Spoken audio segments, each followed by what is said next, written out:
Hey, yo la team Skada, j'espère que vous allez bien, moi ça va très bien. On se retrouve aujourd'hui pour une petite vidéo sur Palworld, effectivement, pour voir ensemble des petits pals qui sont très intéressants. Donc on va encore rester dans la range un petit peu early to mid game, donc les pals qui vraiment il vous faut, donc que ce soit plus là l'utilité on va dire extérieure au camp et un peu combat. Ça va pas être axé sur les meilleurs dans le camp, je pourrais vous les faire un petit peu plus tard si vous souhaitez. Donc avant toute chose, je voulais vous remercier pour la dernière vidéo, incroyable, le petit accueil que vous m'avez fait, bon un like un petit peu radin quand même, mais sinon c'était vraiment incroyable, merci à vous. J'espère que celle-là vous plaira tout autant, donc n'hésite pas à la fin si celle-là t'a plu ou même si elle t'a dépanné à laisser un petit like, à vous abonner et dites-moi si ça vous intéresse. Prochaine vidéo, je pense en faire une sur l'accouplement des pales, donc tout ce qui est le breeding des pales, etc. On va commencer par Tomba. Alors pourquoi Tomba? Parce que c'est un pal que j'aime beaucoup. Alors notamment il est niveau 2 un petit peu partout, il peut servir dans la base, mais c'est pas son utilité première. Son utilité première, ça va être son compétence partenaire. Vous voyez, capteur ultrason détecte les pales à proximité grâce à des ultrasons lorsqu'il est appelé. Donc c'est tout simple, vous invoquez le petit Tomba avec vous, sortez Tomba. Ici il est dehors, en plus il est stylé en vrai quand même.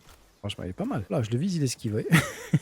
Bref, il est stylé. Donc, en bas, capteur ultrason. Donc, pour ce faire, pour utiliser le capteur ultrason, il n'y a pas spécialement besoin des trésors. Comme les autres, vous verrez, on a besoin de sel, de choses aussi. Lui, il n'a besoin de rien. Juste, vous restez appuyé sur F, qui déclenche son outil, et hop, ça envoie un grand coup de sonar partout. Et ça détecte aux alentours tous les pales qui sont possibles. Donc, vous voyez en haut, au niveau des points cardinaux, tous les pales que j'ai dans la zone, tout autour de moi.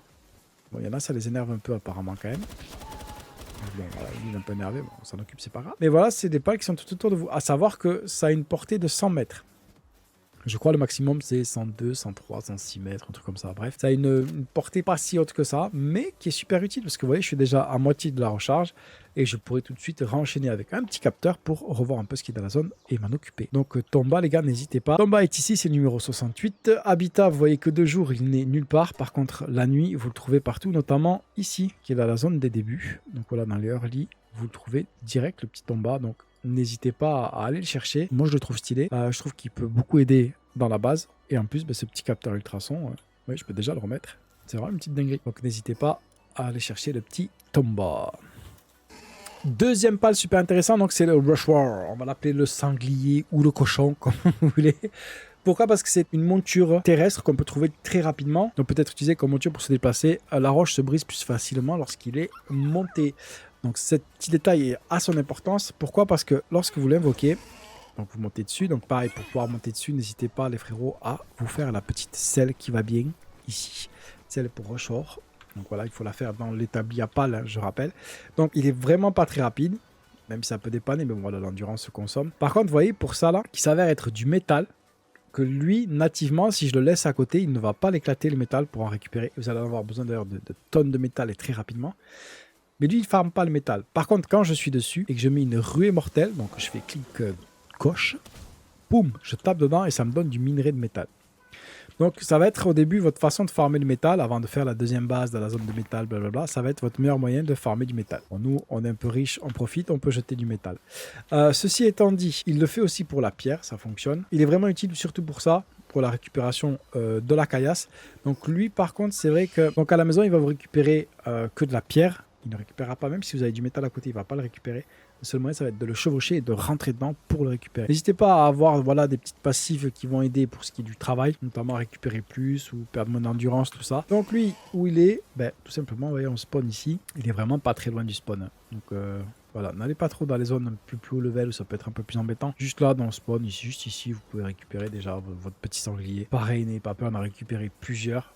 Voilà, au niveau des stats, XP, etc., ça ne sera que bénéfique. On reste au même endroit et on regarde toujours une monture terrestre. On va regarder le Dire Hall, donc on va appeler ça le loup. Donc pas très utile pour ce qui est de travailler à la maison. Vous voyez, on collecte au niveau 1. Bon, pourquoi pas au début si vous avez vraiment rien, mais vraiment à la limite, quoi. Par contre, pour vous emmener d'un point A à un point B, d'après la légende, c'est le meilleur. Alors, il y a un petit débat, mais bon, voilà, ça serait le meilleur. À savoir si vous pouvez avoir la compétence passive. Je crois que c'est sprinter ou runner, je sais plus, un des deux. Moi, à votre place, j'essaierai d'en capturer le max jusqu'à ce que j'ai la compétence sprinter ou runner, la vraie vitesse qui se mettra en place. Et là, c'est très intéressant. Donc, comment ça fonctionne avec lui? Même chose, on le sort. On appuie sur F, on monte dessus. Bien entendu, encore une fois, si tant est qu'on a la selle pour monter dessus, hein, donc le harnais.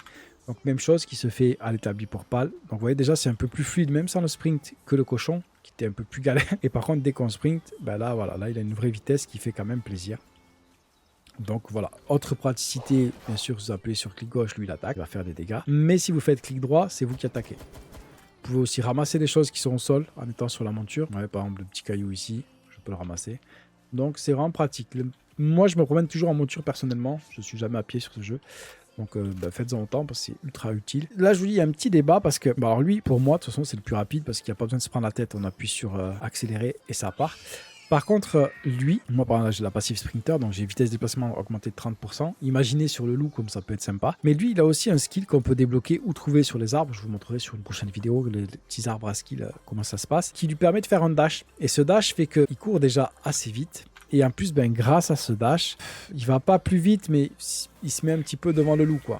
Vous voyez? Parce que déjà de base, bon là j'ai sprinter 30%, c'est pas dégueu non plus. Voilà, quand je sprint, ça va quand même assez vite grâce au passif. Mais si en plus il a un petit dash qui fait qu'il met un gros dash en avant, ça il met un petit arrêt d'une seconde, redash en avant, bon ça consomme d'endurance certes, mais voilà. Du coup selon certains, celui-là tire la bourre avec le petit loup pour la monture terrestre, la plus rapide notamment, bon early mid game on verra après, mais donc je vous la présente aussi, mais pour moi c'est pas le must-have, lui c'est plus must-have dans...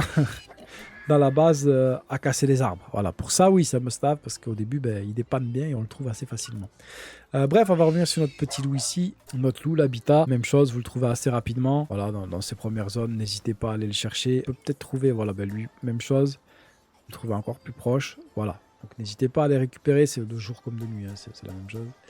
N'hésitez pas à aller les récupérer, l'un ou l'autre, les deux, dans l'idéal, ça serait bien. Plus monter celui-ci et l'autre le faire travailler, mais bon voilà. N'hésitez pas à aller les récupérer, ils sont quand même très très utiles. Et maintenant, je vous propose qu'on s'envole un petit peu. Voilà, avec Nightwing, qui va être votre première monture volante, très certainement, qui a des attaques très intéressantes de base, sans qu'on les modifie. Pour la collecte niveau 2, bon, ok, c'est mignon, mais vous n'en avez pas besoin, hein, très honnêtement. Oh, il servira au pareil d'aller d'un point A à un point B de nuit. Alors, ça va être important de nuit parce que vous allez pouvoir voir certaines choses la nuit que vous ne voyez pas le jour. Des petites statues, leaf, tout ça, vous allez les trouver facilement grâce à une monture.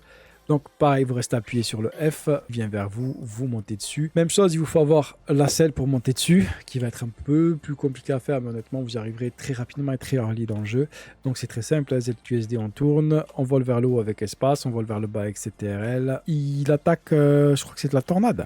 Tornade c'est cool parce qu'il fait pop des tornades qui font beaucoup de dégâts, et en plus après il met un petit dash qui est vraiment, vraiment violent. Donc ces attaques sont aussi sympas. En plus de pouvoir, vous pouvez monter bien plus haut, ouais, vous pouvez monter super haut pour aller où vous voulez. Si vous tombez hors stamina, ne vous inquiétez pas, vous ne vous blesserez pas. Attendez, regardez, je vais utiliser toute la stamina, que vous voyez un petit peu comment ça se passe. Bref, voilà, je peux plus rien faire à part tomber tout droit. Et là, la vie qui commence à remonter, la stamina, pardon, qui commence à remonter. En fait, pouvoir repartir. Cette histoire de tornade, honnêtement, moi je le trouve assez violent. Il a des bonnes petites attaques pour dépanner. Et early, ben, je vous dis, pour aller découvrir les zones, voir un petit peu les biomes différents, trouver des pales différents. Et surtout la nuit, pour trouver des... Vous voyez là-bas, la statue Leaf, là, en vert fluo. De nuit, mais elle brille comme pas possible. Pareil pour ce qui est des TP à récupérer. Pareil pour ce qui est de la récupération de Nightwing. C'est pas très compliqué. Ici, Habitat. Vous voyez que vous l'avez très early dans la zone où je suis, donc on spawn ici, donc juste on avance un peu et vous l'avez déjà. Il suffira de lever la tête bien entendu pour tomber dessus, de jour comme de nuit. Donc ensuite on continue avec le petit Fox Park, donc lui il va vous servir par contre en capacité de travail. Dans la base ça va être au début un petit must-have. Pourquoi? Parce que l'allumage de feu vous sert pour la cuisine notamment, qui est très très longue au début, mon dieu. Et création de lingots de métal. Mais en plus, bah, à côté, il n'est pas du tout dégueu. S'équipe sur le joueur lorsqu'il est appelé pour faire office de lance-flamme. C'est très fun à utiliser, c'est très violent. Bon, lui, si la chance quand même, c'est un shiny. Hein. Ouais, la chance quand même, mais bon, là, je perds l'attaque parce qu'il est soumis, donc bon, ça s'annule. Sur un que vous trouvez pareil avec beaucoup d'attaques, que vous pouvez monter 4 étoiles et voilà, vraiment le pousser à max. Même augmenter, pourquoi pas, sa capacité de travail, bon, peu importe. Il a des attaques vraiment super cool. N'hésitez pas à lui mettre du full attaque. Donc, comment ça se passe? Vous le sortez. Vous appuyez sur F, il s'équipe en lance-flamme. Pour ce faire, il vous faut bien sûr le petit harnais pour Fox Park pour pouvoir l'équiper. Une fois qu'il est équipé, vous voyez que j'ai pas de cooldown. Donc je peux vraiment courir et chercher ma petite prochaine cible que je voudrais cramer. On va le choisir à lui, pourquoi pas un petit crémi qu'on va cramer. Ouais, il a peur. Il sait que ça va mal se passer, donc c'est pas sprint, mais du coup on reste appuyé sur le clic. Et voilà, on lui met le feu. À savoir que regardez, même si j'arrête, vous voyez, il prend feu. Il y a des petits tics comme ça. Donc ça fait quand même du dégât sur le temps. C'est pourquoi... il est très utile contre les boss. Donc pareil, ça a utilisé que la moitié. Donc jusqu'à ce que j'ai vidé toutes les munitions, il restera sur moi en tant que lance-flamme. Il est très utile donc contre les boss comme je vous disais, mais aussi lors des donjons. Petite cave comme ça là où c'est pas très haut, où vous ne pouvez pas rentrer des gros monstres dragons, ben lui vous le rentrez et il met le feu absolument à tout ce qu'il trouve. Je le recommande grandement parce que pareil, c'est quelque chose que vous pouvez avoir assez early. Il tape quand même, qui tape comme il faut. Assez early, même très early, je crois. Vous l'avez juste ici. Là où on est, ouais, voilà, là où on est déjà, on les a vus d'ailleurs tout à l'heure. On spawn ici, ils sont par là. Donc vous avez facilement. Son petit harnais se fait assez facilement aussi dans l'établi à pales. En plus, bon, ils sont super jolis, je trouve. Petit plaisir. Autre petit pal fait aussi pour l'attaque, donc à savoir que celui-ci, générer de l'énergie, quand vous allez commencer à rentrer un petit peu dans l'industrie, il pourra vous être utile, donc pourquoi pas. Mais sinon, capacité de travail, il n'est pas trop fait pour ça. Il est fait vraiment pour sortir avec vous et surtout pour sa compétence partenaire, encore une fois. Donc s'équipe dans les mains lorsqu'il est appelé, le lancer sur l'ennemi provoque une explosion de foudre à l'impact. Donc à savoir que ses compétences partenaires, niveau 1, donc ça augmente avec le nombre d'étoiles. Hein. Donc voilà, on peut le rendre de plus en plus puissant. Donc comment ça se passe concrètement? Concrètement, c'est simple, vous le sortez. Vous appuyez sur F pour l'équiper. Donc attention quand même ici, vous avez par contre un petit timing. Vous le jetez. Et bien voilà, ça électrocute un peu tout ce qui est dans la zone. Voilà, grosso modo un peu l'idée que ça donne. Attendez, je vais fumer tout ce qui est rond là. Voilà, ça on n'en parle plus. Donc voilà comment ça se passe, c'est une espèce de petite bombe, une grenade on va dire, une grenade électrique que vous jetez qui fait une petite AO électrique et honnêtement il fait beaucoup de dégâts. Et surtout lorsque vous l'avez augmenté en 4 étoiles et que son passif a augmenté, il deal vraiment pas mal. Donc même principe, il vous faut aussi le petit gant ici, donc le gant pour Jolpog, afin de pouvoir le porter sur vous et en faire une petite grenade. Et je crois que pour le trouver en plus c'est pareil, c'est quelque chose qui n'est pas très loin. Il est où là le Jolt ici? Vous voyez voilà, c'est un petit peu plus loin sur le côté. Dans cette zone il y est à foison, donc allez en récupérer plusieurs, trouver un bon passif d'attaque et régalez-vous avec tout simplement. Je vais le reprendre une dernière fois, on va se tenter une petite grenade les gars. Lui, on va le grenader lui. Voilà, fais-moi le malin là. Enfin bref. Autre pal que je trouve super utile et là par contre sur tous les aspects du jeu, dans savoir la capacité du travail, vous voyez sur tous les postes sur lesquels il peut aller, il peut semer, il peut vous aider à construire, il peut tomber des arbres, il peut aller chercher des baies et surtout il peut faire la pharmacie. C'est quelque chose qui est très rare en early game et surtout très long à faire. Et eux, ils peuvent faire les médicaments. Donc, moi, j'en prendrais 2 ou 3 à votre place. J'en laisserai toujours les 3 à la base, de toute façon. Il y en a un qui ferait que de la pharmacie et les autres m'aideraient un petit peu sur tous les autres postes. Donc, semer, collecte, abattage, tout ça. C'est vraiment des petits must-have. Ils sont tout mignons. Ils sont faciles à avoir. Vous les avez très tôt. Ils mangent pas beaucoup, hein. Ils vous crament pas beaucoup de bouffe. Et c'est un des premiers pharmaciens que vous pouvez trouver. Et pour ne rien gâcher au plaisir, la compétence partenaire est excellente, donc notamment contre les boss et dans les donjons aussi, donc pareil pour les tours des syndicates, tout ça. Hein. Donc qu'est-ce qu'il fait? Il monte sur la tête du joueur lorsqu'il est appelé pour l'accompagner et accompagner ses attaques avec un pistolet mitrailleur. Donc à savoir que vous n'avez pas besoin spécialement d'attaquer. Donc ce qu'il faut, c'est appuyer sur F, il monte sur vous. Pas de cooldown, c'est pareil, c'est selon le nombre de balles qui restent. Donc comment ça se passe concrètement? C'est simple, je vise lui, je mets moi des petits coups même si je suis trop loin. Vous voyez, le petit Diffmunk, il tire dessus. Et en bas, vous voyez que la jauge se vide. C'est selon le nombre de balles qui restent. Je peux le garder sur la tête très longtemps sans qu'il se barre. Quoi.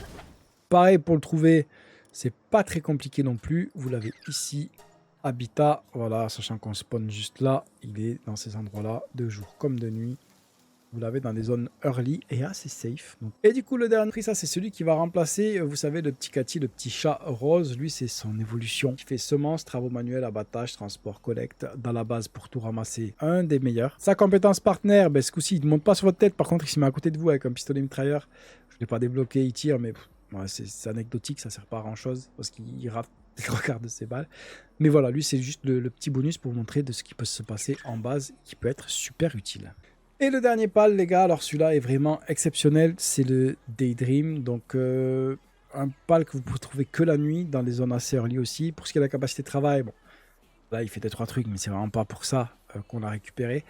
C'est vraiment pour son compétence partenaire, notamment qui évolue quand vous montez le niveau, donc qui est le charognard onirique, qui apparaît aux côtés du joueur lorsqu'il est dans l'équipe pour accompagner ses attaques avec des balles magiques. Donc, pour ce faire, il va vous falloir bien sûr le trésor qui va avec, donc c'est le collier pour Daydream. Aider avec Daydream dans l'équipe pour accompagner les attaques du joueur. Et que vous l'avez dans l'équipe, ça ne marche pas qu'avec un seul, ça marche avec tous. Donc vous pouvez en avoir 3 ou 4 dehors comme ça en permanence et qui attaquent en même temps que vous. Ce qui, ma foi, je trouve assez cheaté, là où que ce soit ici en open world, que ce soit en donjon, dans les tours syndicate, contre des boss. Vous voyez, j'ai mis une attaque, eux ils envoient derrière leur balle, quoi. Bon, incroyable. Ça fait un effet bizarre, j'y tire dessus avec un pistolet à peinture. C'est pour ça que ça fait un truc chelou sur le petit cochon. Mais bon voilà, à chaque fois que j'attaque quelque chose, vous voyez que les 4 attaquent. Vous pouvez en avoir 4 ou 5 dans l'équipe.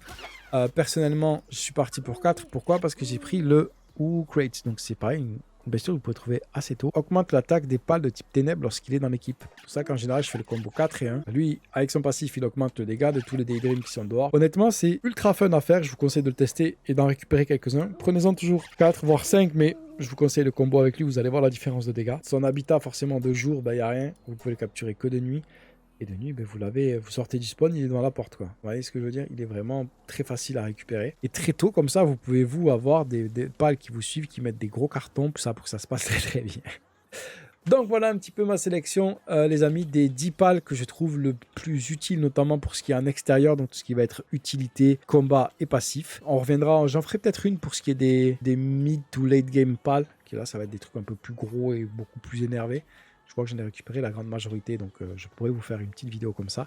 Donc voilà, si cette vidéo vous a été utile ou vous a plu, ben, n'hésitez pas à liker et à vous abonner pour voir les prochaines vidéos. Les prochaines vidéos, ben, elles vont pas tarder non plus. Hein, je pense que je vais en enchaîner 2-3 là, histoire que vous ayez quand même un petit peu de quoi vous mettre sous la dent du matos. Donc je pense que je vais vous faire comment avoir des petits shiny assez faciles.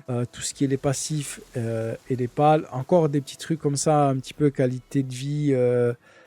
Voilà, des petits tips assez sympas.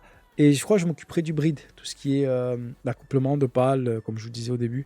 Je pense que c'est un grand chapitre qui est très intéressant et un peu méconnu. Du coup, voilà, je vais me pencher là-dessus. Du coup, c'était Skydoll. Donc, les petits Daydream et moi-même vous souhaitons une excellente journée, une excellente soirée. Surtout, restez safe, amusez-vous bien. À très, très, très vite.